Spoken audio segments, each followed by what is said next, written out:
I'm Randy Ellefson, and this is the behind-the-scenes video for Runaway, one of the songs from our debut album, Utopia, by my band, Black Halo. If you've been following along with these videos about the band and the album, you know that over the course of 15 years, I went through about 6 singers. Actually, that was over the first 6 or 7 years I went through them before I took a break. And singer number 3 was Chase Breedlove, who eventually came back to finish the album as singer number 3 and singer number 7. But this is one of the songs where the first singer who was in the band worked on this one. So I do have a full workup of the song with him singing it. My working title for this song, when I only had the guitar riffs, was the Iron Maiden song. If you've heard the song, you know the opening riff starts with a guitar line, and the only thing that's changing is the bass guitar line moving under that. Usually every section or each repeat of the line, the bass is moved. That's something that Iron Maiden does a lot. I didn't intend to do that, it just came up. And then at some point on one of the repeats of the section, I then added the harmony guitar, just like Iron Maiden always does. So it wasn't inspired by Iron Maiden, but certainly influenced by hearing them do that kind of thing. And of course, other bands like Thin Lizzy always did that sort of thing. This is an unusual section, this opening section for me, because it's very rare that on the guitar I play the exact same line 4 times in a row. I typically do like phrase 1, phrase 2 is slightly different on the end. Phrase 3 will be the same as phrase 1, and then the 4th phrase will be another variation that leads away to another section of music. So this is rare in that I played the exact same thing 4 times in a row on guitar. I want to demonstrate something about the way some of the riffs are written on this, because I think it makes it more interesting for you as a listener. You know, I'm a classically trained composer, and I sometimes use variation techniques, whether I got those from classical music or just from my own writing. And I used that to write most of the song off of just the first 3 notes. And those first 3 notes are this, in this rhythm. That turned into the riff. So it's just that. Well, those are single notes. I can play those harmonized as thirds like this. But instead of doing, I did. It's a subtle, there's a little on there. The reason for that is I just play with the material and I let it kind of live and breathe. So when I did it as thirds, it was that instead of, so this kind of turns into, I did the same thing for the next section here. So you can hear it's the same thing. Originally it was, and then it's, and then it's, so those are all the same. Much of the song is in E minor, which is a fairly, almost overused, well, it is overused key in metal. I won't go into the reason why, but in classical music, if you do a key change and you're in a minor key, you usually go, the stereotype is you go to the relative major. And what I'm talking about is E minor has 1 sharp, G major also has 1 sharp. So if you're in E minor, you go to G major. Now there did come a point in one of the riffs where without meaning to, I perfectly set myself up to do a key change to G major. And I did go to the G major chord. Except the way I was playing it, you couldn't tell whether it was a G major chord or a G minor chord. And the point I'm trying to get here is that I don't like being predictable, and it was predictable to go from E minor to G major, so I purposely wrote the subsequent rest of the riff, the chorus, in G minor instead of G major. And this is what caused that maybe unusual key change. It was just me trying to be less predictable about it. While that chorus riff is not thematically or melodically linked to the rest of the material that I was just demonstrating earlier, it still originated from that material. So this song was actually written from 3 notes, right there at the beginning of the song. This is something that you can learn to do. If you get classical training, it does take a certain amount of ingenuity. And of course, the way I've been playing guitar for a long time has set me up to do variations pretty easily. So I have my own shtick with this kind of thing, but I love doing that. It's fun to have, 3 notes turn into a 4-minute song. Lyrically, this song was always about someone running away from their problems. And in the original, it was about doing that for reasons that weren't great. Not that there was ever really a great reason to be doing that instead of dealing with them, but I never really liked my lyrics, and neither did the first singer. And this is one of those songs, I rewrote these lyrics so many times, and I always hated my lyrics. And it didn't help that I didn't like some of the vocal melodies either. So I just couldn't get it done. The original lyrics also were not part of the storyline, and when I decided with Chase, when he was the singer the first time, he was the 3rd guy to come along and the first one to like the idea of a concept album.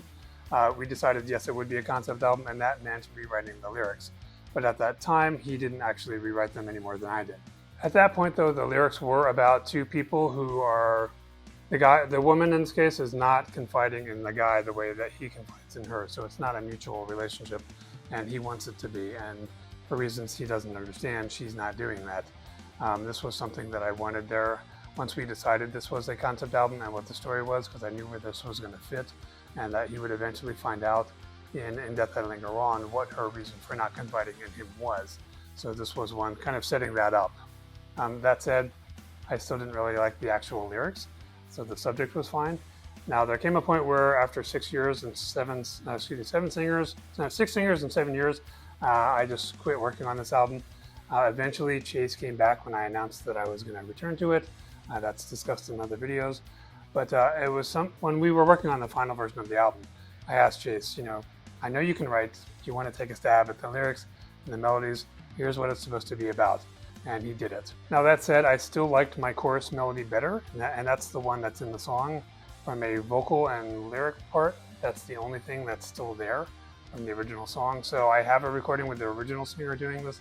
The only thing that you would recognize is the melody in the chorus and the part where he says, run away, run away, run away. Of course, that was the title. That to me was always the strongest part of the vocal part, and I couldn't get the rest of the song to be there. Now that said, I did like all of Chase's new melodies, except for the chorus. But the one thing he did is that he changed the nature of some of the sections. When you hear it now, when the vocals come in, that's the verse. That was actually an instrumental section originally, and then the next section, which is now a bridge, was the verse. So he changed the nature of these, but I really liked the melodies that he came up with, so I said, okay, fine, we'll leave it as is. But my initial reaction when someone changes the nature of the structure of the song without actually rearranging it, because I usually don't like that, but he has a really good sense of structure as well. Lyrically, this is one of the songs that has the most back and forth between Chase and I on the lyrics. The other one would be the synthetic, and then I think the Upon the Fears had quite a bit as well. In fact, I'm looking at my note here because it's so varied that I can't remember this. It's mostly split between us. The chorus is both of us. The first verse and bridge are mostly his lyrics, while the second verse and second bridge are my lyrics for the most part. But there's still a little mixing and matching going on in there. Now that said, everyone who has been involved in this project knows that Black Halo is basically my band, so I basically get the tie-breaking vote. And Chase, I don't know if he doesn't care or if he's just easy to get along with, but he's usually like, yeah, fine, whatever you want to do in the end is fine. So, and I like the collaborative attitude that we both have about working together. My attitude about that is always that the best idea wins. I really don't care whose it was. Now granted, would I like to be the one who had the best idea? Of course.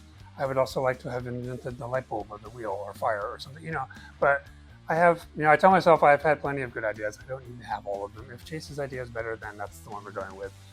To me, it's all about the song and the artistry and all that. I don't think personal egos should really be a deciding factor in what's going on. That said, if I'm collaborating with someone, and it doesn't matter who, whether a vocalist, bassist, drummer, if our ideas are equally good, I will usually let them have theirs, because there are people who will not contribute at all. They're just like, okay, I'll perform whatever you told me to perform. And I'm always thinking, well, I want you to come on and bring your musicianship and your creativity too. So I'm aware of this potential issue where each time someone makes a contribution and I reject it, they're going to stop offering. So in that sense, I always look for an opportunity to accept what someone else sent. So if I'm thinking, let's say it's the chorus melody, I'm thinking, they're both good. They're about the same. I might just go with the one that the other guy wrote. As far as the performances go, this was not written to be some sort of Iron Maiden homage. But one of the interesting things about it is that when I did the guitar solo, at some point, it was like I was channeling Dave Murray, one of the guitar players. And that was not intentional, it just came up. But the funny thing is that I've always been more of a fan of Adrian Smith, not that there's anything wrong with Dave Murray by any means. But I used to be in an Iron Maiden tribute band with the bassist and drummer who played on most of this album. And in that band, I did all of Adrian's guitar parts, including his solos. And I think the solo on Darkness Falls is one of the ones that was actually influenced by all the time I spent playing Adrian's solo style. And the opening guitar lick in this solo is also kind of Adrian influence. But then shortly after that, you've got the Dave Murray influence. So it was kind of funny that both of those happened in the song that starts with a riff that also sounds like Iron Maiden. One of the interesting things about the performances here is in the chorus. If you listen to the song now, the chorus comes up 3 times.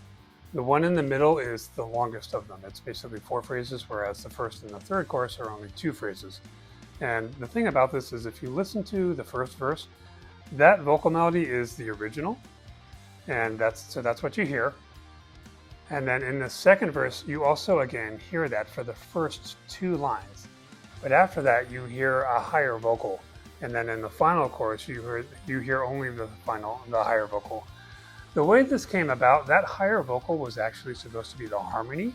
And I asked Chase to sing it, and he did. And when he sent it to me, I was going through the performances. And if he sends me something like a main vocal and a harmony, I will listen to each of them by themselves to see if that alone is a good take, and then listen to them together to see if they work well together. Because sometimes for any of us, there can be a subtle timing difference, or maybe his vibrato is slightly off in one and they don't quite match. So I'm always checking, is each performance good, and then do they work really well together? Well, when I did this, I was listening to the second chorus, and I happened to have it set at the time where the lower lines were performed, and then I only had the harmony line on next. And I didn't do it on purpose, but when I heard it, I heard what you hear now, which is in the second chorus, the lower vocal, and then 2 times, and then the higher vocal. And I realized it sounded great when he went up a little bit like that, even though it was supposed to be the harmony. So at that point I thought, you know what, I have a better idea. Let's not do the harmony. Let's turn that intended harmony line that's higher into the new main vocal so that you get this increased intensity. And I think that change is one of the best parts of the song, and it was totally an accident. It just came about because of the way I happened to be going through the performances that he sent me. A final note about the performances is that there is a lead guitar line in each of the choruses. If you listen carefully, it is subtly different each time. And what I'm talking about is that the original one, I am doing a kind of, it's only 2 notes and I'm kind of muting it with my right hand on the string. The other version, I'm actually doing 2-handed tapping. So it's subtle enough and in the background that you may not have noticed that it's different. I forget the order of it, but I'm pretty sure that it's the low line, or excuse me, it's the muted version. And then for the second chorus, it's the tapping version followed by the muting version going into the solo. And then at the end of the song, it's all the tapping version. So this is a short song, and it's a relatively short story as far as the behind the scenes. So that's it for Runaway. If you like this video, please subscribe, like it, and check out the song on Spotify or whatever your favorite streaming service is. And thank you for watching.